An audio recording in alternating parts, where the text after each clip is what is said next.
Hello everyone, vector classes में आपका स्वागत है। आज जो हम टॉपिक पढ़ेंगे उसका नाम है application of matrices and determinant. हमने मैट्रिसेस एंड डिटर्मिनेंट्स पढ़ा, हम लोग कहाँ यूज करते हैं वो हम इस टॉपिक में आज पढ़ेंगे। इस टॉपिक में जो हमें यूज आएगा मैट्रिसेस एंड डिटर्मिनेंट्स का वो होगा system of linear equations. System of linear equations हमारे पास किस टाइप की मिलती हैं? a1x plus b1y plus c1z is equals to d, a2x plus b2y plus c2z is equals to d2, a3x plus b3y plus c3z is equals to d3। ये equation हमें three variables में three equations, इस equations को हम लोग solve करेंगे with the help of matrices and determinants. अब इस पूरे तीन इक्वेशंस को मिलाकर हम लोग कहते हैं सिस्टम ऑफ लीनियर इक्वेशन। इसको शॉर्ट फॉर्म में हम लोग कैसे रिप्रेजेंट करते हैं? ax is equals to p, जहां पर a मेरे पास क्या होता है x y z के कोफिशिएंट्स, जिसको हम मैट्रिक्स के फॉर्म में लिखेंगे। फर्स्ट रो में हम लिखेंगे x के coefficients a1 a2 a3, second row में y के coefficients b1 b2 b3, third row में z के कोफिशिएंट्स c1 c2 c3। ये मेरे पास हो गया मैट्रिक्स A। एक्स मैट्रिक्स मेरे पास होती है वेरिएबल मैट्रिक्स, जिसमें हमारे पास वेरिएबल्स कौन कौन से हैं? X Y Z. Matrix B जो हमारे पास कांस्टेंट है, यानी इक्वल टू के राइट हैंड साइड पे जो हमारे पास वैल्यू है जो कि कांस्टेंट होती है d1 d2 d3। अब इस मैट्रिक्स को, जो हमारे पास ये कोएफिशिएंट मैट्रिक्स बनी है A, इसकी हेल्प से हम सॉल्व करेंगे इस सिस्टम ऑफ लीनियर इक्वेशन का सॉल्यूशन। अब ये सिस्टम हमारे पास किस तरीके से होता है, कंसिस्टेंट होता है या इनकंसिस्टेंट होता है, वो हमें देखना है।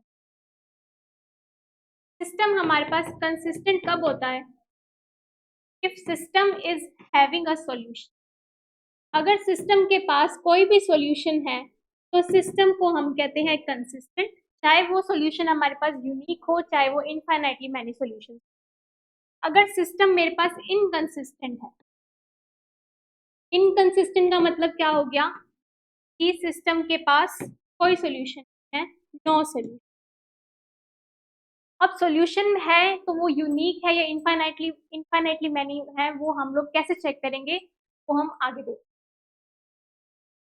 सिस्टम के लिए चेक करना सॉल्यूशन कैसा होगा, यूनिक होगा, इनफाइनाइट होगा या नो सॉल्यूशन। तो सॉल्यूशन मेरे पास किस टाइप से हो गया? यूनिक, इनफाइनाइटली मैनी या फिर नो सॉल्यूशन। जो अभी हमने मैट्रिक्स बनाई थी A, जो कि कोफिशिएंट मैट्रिक्स थी, जहाँ पे मेरे पास कोफिशिएंट से सारे एक्स वाई जेड के, तो उसकी हेल्प से हम बताएंगे कि सॉल्यूशन मेरे पास यूनिक है, इनफाइनाइट है या नो सॉल्यूशन। अगर इस मैट्रिक्स का डिटर्मिनेंट मेरा नॉट इक्वल्स टू 0 है, तब हम कहेंगे कि सॉल्यूशन मेरे पास किस टाइप का है? Unique solution.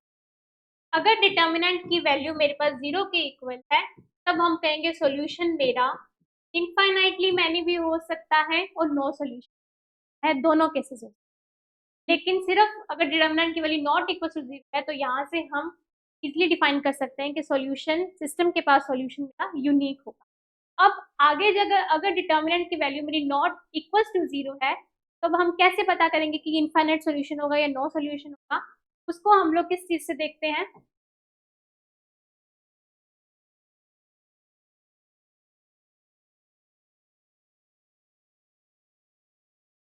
ये हम लोग देखेंगे with the help of Cramer's rule. Cramer's rule के अंदर क्या होता है, हमें डिटर्मिनेंट, चार डिटर्मिनेंट की वैल्यू दी। डिटर्मिनेंट A तो हम 0 के इक्वल लेके चल ही रहे हैं, क्योंकि हमें बताना है कि वो इनफाइनाइट सॉल्यूशन है या नो सॉल्यूशन है, तो उस केस में हम डिटर्मिनेंट A तो हमें हमेशा 0 के इक्वल मिलता है। तो आगे जो तीन डिटर्मिनेंट्स हम लोग डिफाइन करते हैं वो करते हैं dx, dy और dz। कैसे डिफाइन करते हैं? dx की वैल्यू मेरे पास क्या होगी? अब dx का जो x है यहाँ पे ये रिप्रेजेंट कर रहा है कि जो मैट्रिक्स A था उस पे हमने एक्स के सारे कोफिशिएंट्स को रिप्लेस करना है मैट्रिक्स बी से। तो बी में मेरे पास क्या वैल्यू थी, D1 D2 D3, बाकी कोफिशिएंट्स जो यहाँ पे रहेंगे वो सब क्या रह जाएंगे, सेम, सिर्फ एक्स के कोफिशिएंट्स को हमने चेंज करना। सिमिलरली dy मेरा कैसे हो जाएगा, हमने y के कोफिशिएंट्स को चेंज करना है, बाकी as it is a1 a2 a3, y की जगह आ जाएगा d1 d2 d3, c1 c2 and c3। Similarly dz को कैसे लिखेंगे, a1 a2 a3, b1 b2 b3, d1 d2 d3।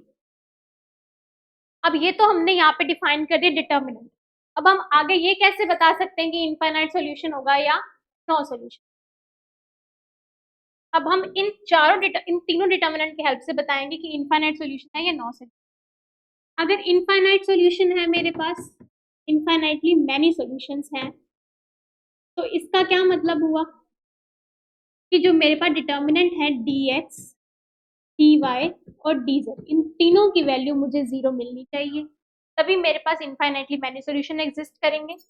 अगर नो सॉल्यूशन होगा तो इसका मतलब है कि एटलीस्ट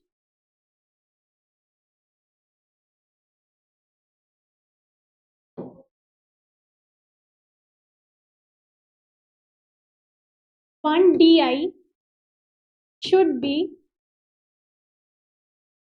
नॉन जीरो। एक डी की वैल्यू नॉन जीरो होनी चाहिए, जहां पे आई मेरा एक्स भी हो सकता है, वाई भी हो सकता है, जेड भी हो सकता है, यानी dx dy dz में से एक की वैल्यू तो नॉन जीरो होनी ही चाहिए, तभी हम बता सकते हैं कि हमारे पास नो सॉल्यूशन। अब हम आगे कुछ क्वेश्चंस देखते हैं, उसकी हेल्प से हमें पता चलेगा कि हमें इस ग्रामर रूल को कैसे अप्लाई करना है। अब हम नेक्स्ट क्वेश्चन देखते हैं क्या होगा।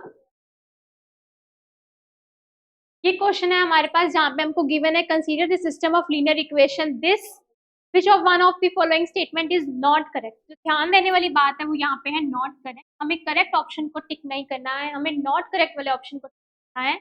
सबसे ज्यादा गलतियां हमें यही होती हैं। पहले हम देखते हैं कि इसके ऑप्शंस में क्या है। ऑप्शन की हेल्प से हमें पता चलेगा कि हमें क्या सॉल्व करना है और क्या नहीं सॉल्व करना। इसमें पूछा है unique solution, inconsistent, infinite many solution and consistent.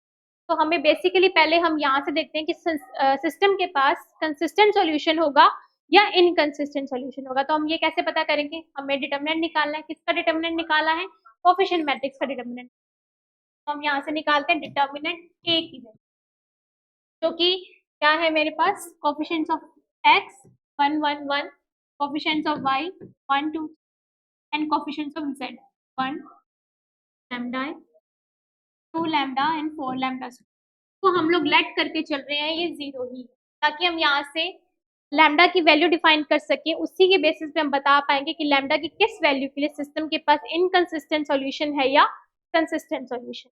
हम यहाँ से जब लैम्डा की वैल्यू कैसे निकालेंगे, डिटरमिनेंट को सॉल्व करना है। 8 लैम्डा स्क्वायर माइनस का 6 lambda minus 1, 4 lambda square minus का 2 lambda plus 1, 1 is equal to 0। Solve किया फर्दर, 8 लैम्डा स्क्वायर माइनस का 6 लैम्डा माइनस का 4 लैम्डा स्क्वायर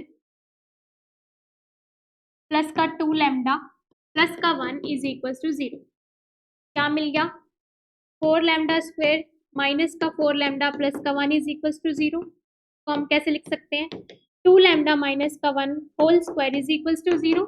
यहाँ से लैम्डा की वैल्यू आपको क्या मिलेगी, बाय 2, यानी लैम्डा की वैल्यू 1/2 के लिए आपको ये डिटर्मिनेंट 0 मिल रहा है। अब अगर लैम्डा की वैल्यू 1/2 नहीं होती तो ये डिटर्मिनेंट आपको 0 के इक्वल कभी नहीं मिलेगा।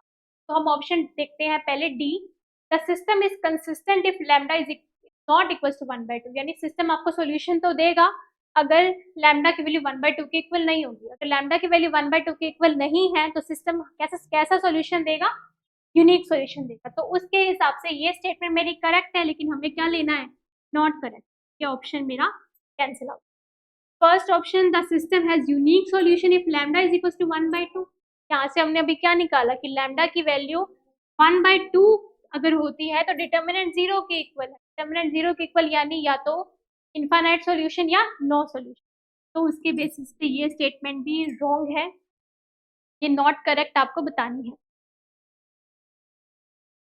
उसके बाद हमें पता करना है कि सिस्टम इनकंसिस्टेंट या इनफाइनाइट नंबर ऑफ सॉल्यूशन। तो इनफाइनाइट नंबर ऑफ सॉल्यूशंस हमको कैसे पता चलेगा? अगर हम dx dy dz की वैल्यू सॉल्व करेंगे, तो dx dy dz की वैल्यू सॉल्व करेंगे से हमको म्यू की वैल्यू मिल जाए।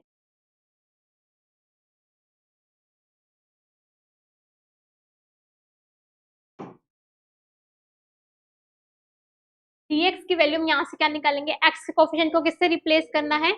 यहाँ के कोफिशिएंट से, mu 4 mu 10 mu mu square plus का 50।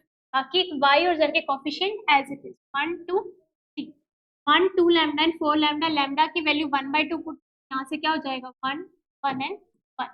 इसको भी 0 के इक्वल, क्योंकि हमें इनफाइनाइट नंबर ऑफ सॉल्यूशन। तो इसको जब सॉल्व किया तो आपको क्या मिल जाएगा? 4 म्यू 2 माइनस का 3 minus 1 10 mu minus mu square minus का 15 प्लस 1 30 म्यू माइनस का 2 म्यू स्क्वायर माइनस का 30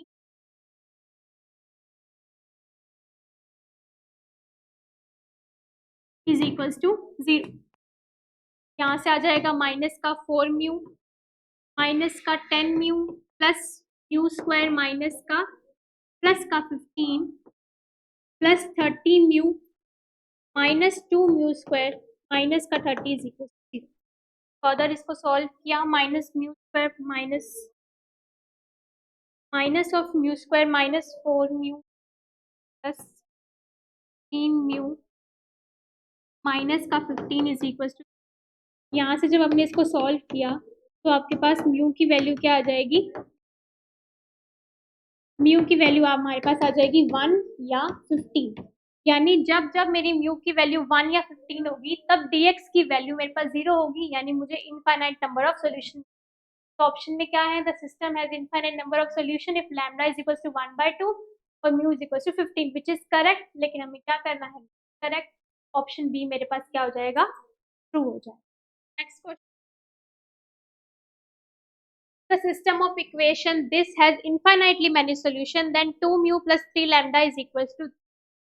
इस क्वेश्चन में हमें पहले से ही दे दिया है कि सिस्टम के पास इनफाइनाइटली मैनी सॉल्यूशन है। आपको वैल्यू क्या बतानी है? 2 म्यू प्लस 3 लैम्डा की वैल्यू बतानी। तो हम सिस्टम देखते हैं, इनफाइनाइटली मैनी है तो इसका मतलब क्या हुआ कि कोफिशिएंट मैट्रिक्स का डिटर्मिनेंट 0 के इक्वल। तो कोफिशिएंट मैट्रिक्स हमारे पास क्या बनेगी? डिटर्मिनेंट क्या होगा? यहाँ से है x के कोफिशिएंट्स 1 7 5, y के कोफिशिएंट्स 4 9 1, z के कोफिशिएंट माइनस का 1 mu and 2 is equal. Infinitely many है तो यहाँ से डिटर्मिनेंट की वैल्यू 0 के इक्वल। यहाँ से आपको क्या मिल जाएगा? म्यू की वैल्यू को सॉल्व करते हैं 1 18 माइनस का म्यू माइनस का 4 14 minus 5 mu minus 1 7 minus 45 is equal to 0। Solve किया, 18 minus mu minus 56 plus 20 mu minus का 7 प्लस का 45 इज इक्वल टू 0।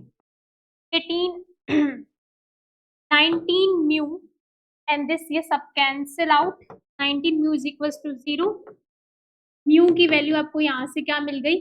0। लेकिन आपको और वैल्यू क्या चाहिए? लैम्डा की वैल्यू भी चाहिए इसको सॉल्व करने के लिए। तो लैम्डा की वैल्यू कैसे निकलेगी? इनफाइनाइटली मैनी सॉल्यूशन है तो dx dy dz की वैल्यू से हम लैम्डा की वैल्यू बता सकते हैं। dx हमारे पास क्या हो जाएगा? x के कोफिशिएंट को किससे रिप्लेस करना है? इससे। वैल्यू पुट करी लैम्डा -3 -1, बाकी सारी values as it is 4 9 1 -1 mu and 2। यहाँ से हम म्यू की यहाँ से वैल्यू पुट कर देते हैं जो कि अभी हमने निकाली है विच इज 0। इसको जब हमने सॉल्व करेंगे ये भी हमारा किसके इक्वल? 0 के इक्वल। तो यहाँ से लैम्डा की वैल्यू मिल जाएगी। सॉल्व किया, लैम्डा 18 माइनस का 4 -6 -1 -3 प्लस का 9 is equal to 0। 18 lambda plus का 24 प्लस का 6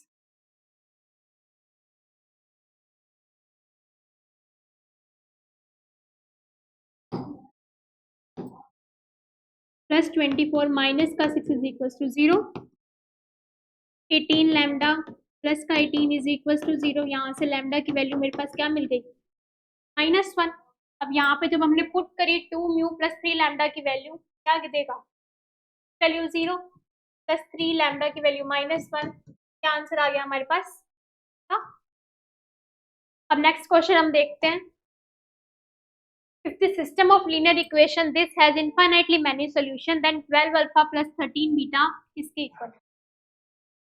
infinitely many solution again given है, तो डिटर्मिनेंट की वैल्यू 0 के इक्वल होगी, dx dy dz की वैल्यू भी मेरी 0 के इक्वल। उन सबको सॉल्व करके हम अल्फा बीटा की वैल्यू बता सकते हैं। तो हम डिटर्मिनेंट निकालते हैं। पहले क्या निकलेगा? 1 2 3 माइनस का 2 अल्फा 1 माइनस 1 3 बीटा। यहाँ से अल्फा और बीटा में एक इक्वेशन मिल जाएगी, क्योंकि दो वेरिएबल से हम सॉल्व नहीं कर पाएंगे। हम इक्वेशन बताते हैं क्या होता है। अल्फा बीटा प्लस का 3 plus 2 beta minus 9 plus 1 minus 2 minus का 3 alpha is equal to 0। Alpha beta plus 3 plus 4 beta minus का 18 माइनस 2 माइनस का 3 अल्फा 0। इक्वेशन क्या बन जाएगी मेरी? अल्फा बीटा प्लस का 4 बीटा माइनस का 3 अल्फा इज इक्वल टू 70। इस इक्वेशन को मैं अपना फर्स्ट लेट करूँ। ये तो हमने सॉल्व किया सिर्फ डिटर्मिनेंट ऑफ कोफिशिएंट मैट्रिक्स के डिटर्मिनेंट की हेल्प से। अब हमें अल्फा बीटा को यहाँ से एक को वेरिएबल को चेंज करके dx dy dz की वैल्यू निकालेंगे। तो dx की वैल्यू अगर हम निकालते तो उससे हमें कोई फायदा नहीं हुआ, क्योंकि अल्फा और बीटा अगेन यहाँ पे हमें एक इक्वेशन मिल जाएगी जिसमें अल्फा बीटा दोनों होंगे, तो कैलकुलेशन हमारी और लेंथी होती है।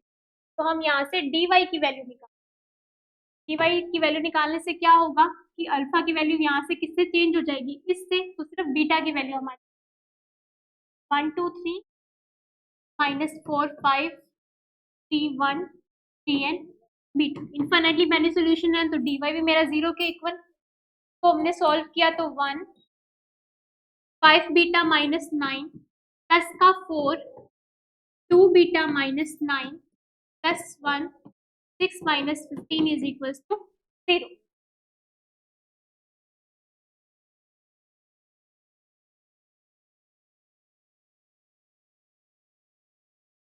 Five beta minus 9 plus 8 beta minus 36 minus 9 is equal to 0। यहाँ से क्या मिला? 13 बीटा माइनस का 54 इज इक्वल टू 0। बीटा की वैल्यू क्या मिल गई हमें? 54 अपॉन में 13। इस बीटा की वैल्यू को हम इस इक्वेशन में पुट करेंगे, तो इस इक्वेशन में पुट करने से अल्फा की वैल्यू हम लोगों को मिल जाएगी।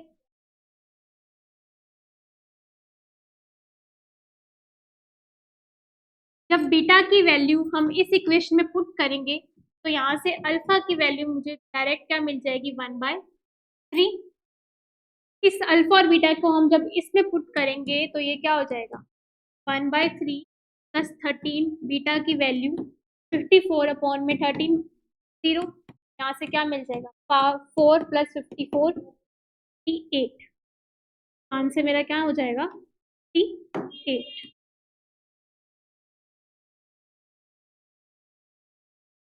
अब नेक्स्ट क्वेश्चन देखते हैं। ये क्वेश्चन भी अभी जो हमने लास्ट 2 क्वेश्चन किया उनसे बिल्कुल सिमिलर है। Again given infinitely many solution और वैल्यू किसकी बतानी है? 13 अल्फा बीटा की। तो ये आप खुद से करके देखें। ये वाला नेक्स्ट क्वेश्चन ये भी बिल्कुल सिमिलर है जो अभी हमने किया है। Infinitely number of solution, again value किसकी बतानी है? Lambda plus 2 mu.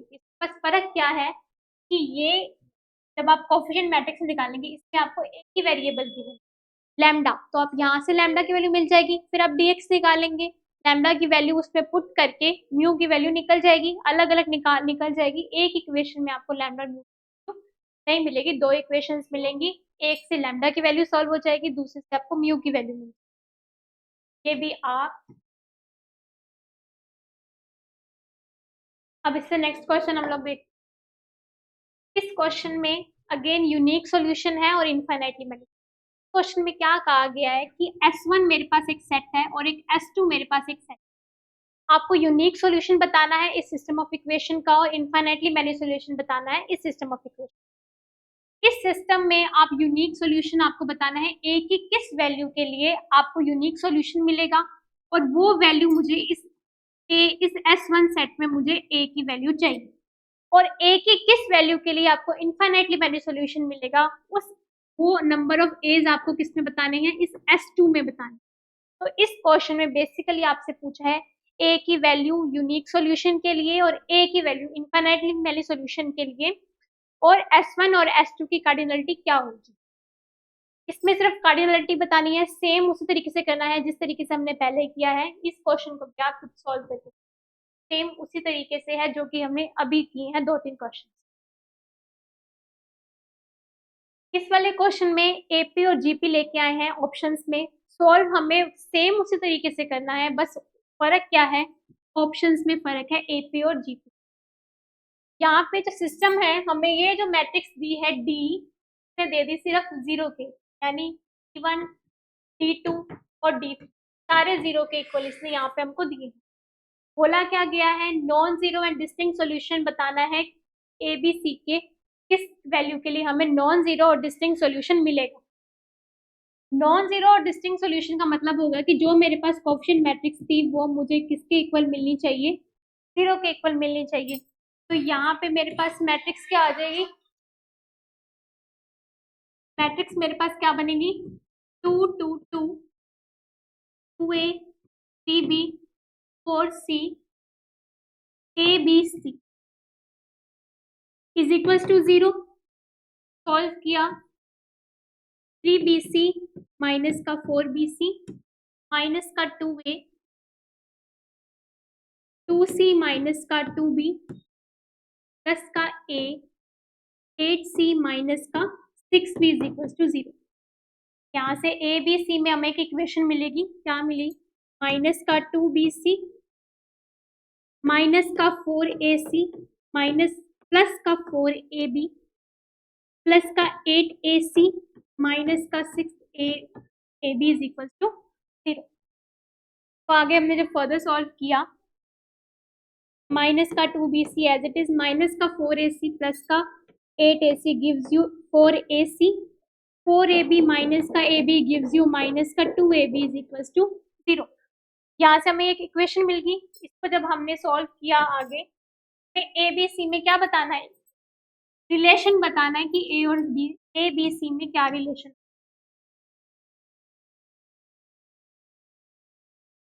यहाँ से हमने सबको 2 कॉमन लेके यहाँ से मुझे क्या मिल जाएगा, BC plus AB is equals to 2 of AC।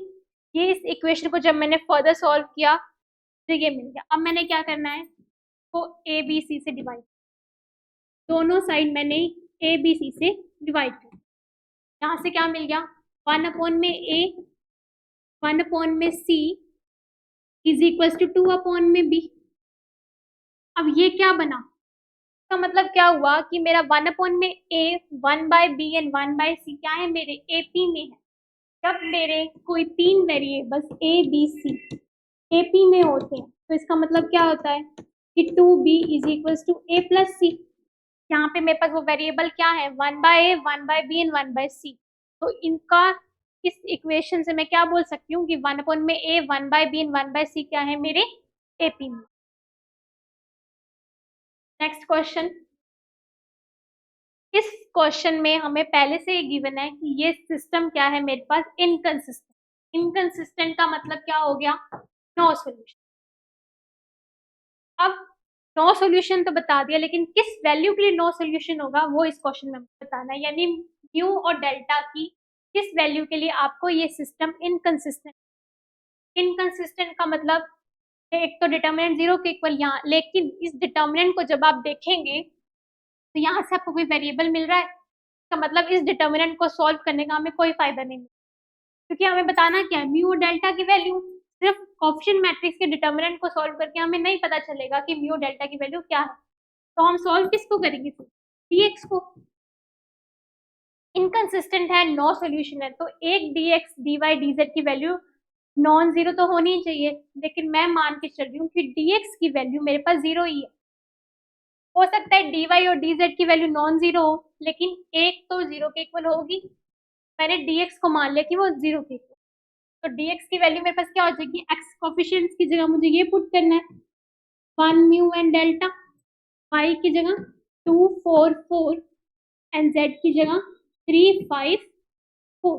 इसको सॉल्व करूंगी तो मेरे पास म्यू और डेल्टा में एक इक्वेशन बन जाएगी। क्या बनेगी, 16 माइनस का 20 माइनस 2 4 म्यू माइनस का 5 डेल्टा प्लस का 3 4 mu minus 4 delta is equals to 0।